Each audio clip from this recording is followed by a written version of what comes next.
मंडळी, तुम्ही कालपासून सोशल मीडियावर एक व्हिडिओ पाहिला असेल. या व्हिडिओमध्ये एक सामान्य महिला फाड इंग्लिशमध्ये बोलून एका मंत्र्याची बोलती बंद करताना दिसते. एवढंच नाही तर त्या मंत्र्याला गेट आउट म्हणून अक्षरशः हुसकून लावते.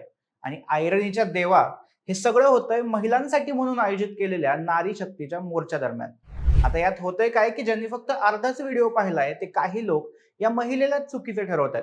एवढं ओरडायची गरज नव्हती, इंग्लिश बोललं की आपण बरोबर होत नाही, वगैरे वगैरे. त्यामुळेच हे नेमकं प्रकरण काय आहे, या महिलेने असा आक्रमक पवित्रा का घेतला आणि तिने भाजपच्या नेत्यांचं तोंड कसं बंद केलं, हे सगळं आपण आजच्या व्हिडिओमध्ये पाहणार आहोत. नमस्कार, मी सुदेश आणि तुम्हाला तर माहिती आहे आपला विषयच भारी. आधी तर आपण पार्श्वभूमी समजून घेऊया. काही दिवसांपूर्वी भाजप सरकारने लोकसभेमध्ये एक विधेयक मांडलं होतं, महिला आरक्षण घटना दुरुस्ती विधेयक. हे लोकसभेत नामंजूर झालं. आता भाजपने हे विधेयक खरंच महिलांचा विचार करून तयार केलं होतं की आपल्या स्वतःच्या फायद्यासाठी, हे तर सगळ्यांनाच माहिती आहे. पण लोकसभेत विधेयक पडल्यानंतर भाजपने विरोधी पक्ष कसा महिला विरोधी आहे असं म्हणत गळे काढायला सुरुवात केली.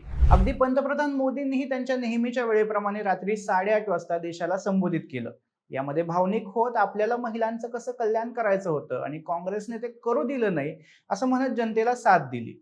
आणि यानंतर भाजपने देशभरात ठिकठिकाणी विरोधी पक्षाविरोधात निदर्शनं सुरू केली. तसं तर आंदोलन करणे वगैरे विरोधी पक्षाची कामं असतात. सत्तेत असणारा पक्षच आंदोलन करतोय हे मी तरी पहिल्यांदाच पाहिलंय. असो, तर या सगळ्यामुळं भाजपनं 21 एप्रिलला म्हणजे काल मुंबईत एक जन आक्रोश महिला संमेलन आयोजित केलं होतं. ठिकाण होतं वरळी डोंग. भाजप आणि महायुतीतर्फे इथं महिला आरक्षण विधेयक फेटाळलं गेल्याच्या निषेधार्थ मोठा मोर्चा काढण्यात येत होता. मोठमोठ्या गाड्या, शेकडो समर्थक, बॅनरबाजी, फलक असं सगळं काही थाटात आयोजित केलं होतं. आणि या कार्यक्रमात उपस्थित होते राज्याचे मंत्री गिरीश महाजन.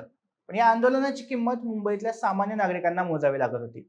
कारण अचानक आयोजित केलेल्या या मोर्चामुळे मुंबईतली वाहतूक विस्कळीत झाली होती. एकतर वरळीमधले रस्ते लहान आहेत आणि त्यात मोर्चाची गर्दी, त्यामुळे कितीतरी नागरिक तासनतास वाहतूक कोंडीत अडकले होते. आणि यातच मग एक महिला पुढे आली. वाहतूक कोंडीमुळे त्रस्त झालेल्या एका महिलेचा संयम सुटला आणि ती थेट मोर्चाच्या ठिकाणी पोहोचली. तिथे आपला सगळा लवाजमा घेऊन चाललेल्या गिरीश महाजनांना तिने इंग्लिशमध्ये खडे बोल सुनवायला सुरुवात केली. ती महिला रागाने थरथरत होती, पण पूर्णपणे सजग आणि निर्भय होती. मी एका तासापासून इथे उभी आहे, तुम्ही ट्रॅफिक कशाला अडवून ठेवलंय? तुम्हाला जे करायचंय ते पलीकडे मोकळ्या मैदानात जाऊन करा. इथला रस्ता मोकळा करा, गेट आउट. असं सगळं तिने इंग्लिशमध्ये थेट महाजनांना सुनावलं. आणि त्यांची बोलतीच बंद झाली. आजूबाजूला असणारे सुरक्षा रक्षक, पोलीस, इतर आंदोलक हे सगळे चिलीचूपपणे तिथून चालू लागले. ते हळूहळू चालत असल्याचं बघून ती पुन्हा एकदा त्यांच्यावर ओरडली. केवळ महाजनांनाच नाही तर मोर्चातल्या इतर लोकांना, महिलांना ती खडे बोल सुनावत होती. आणि कहर म्हणजे कुणीही तिला काहीही बोलू शकलं नाही. का? कारण ती बरोबर होती. या घटनेचा व्हिडिओ पुढच्या काही मिनिटांमध्ये सोशल मीडियावर व्हायरल होऊ लागला आणि सोबतच या महिलेवर कौतुकाचा वर्षावही होऊ लागला.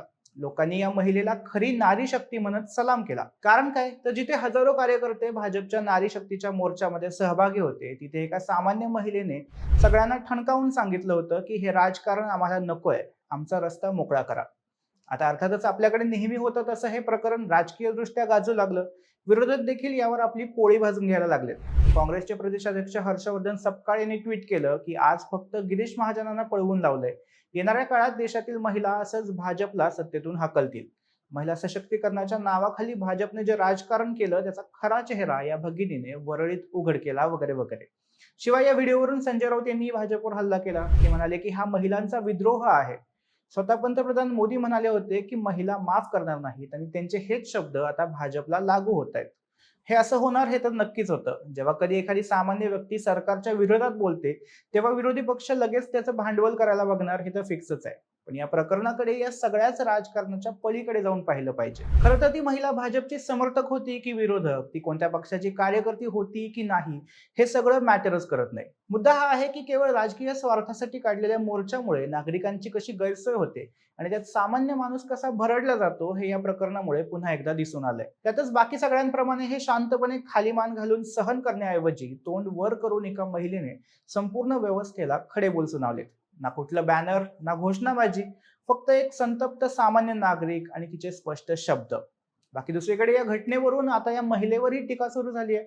आणि विशेष म्हणजे महिला सशक्तीकरण, नारी शक्ती वगैरे म्हणणारे भाजपचे लोकच आता या महिलेला ट्रोल करताना दिसत आहेत.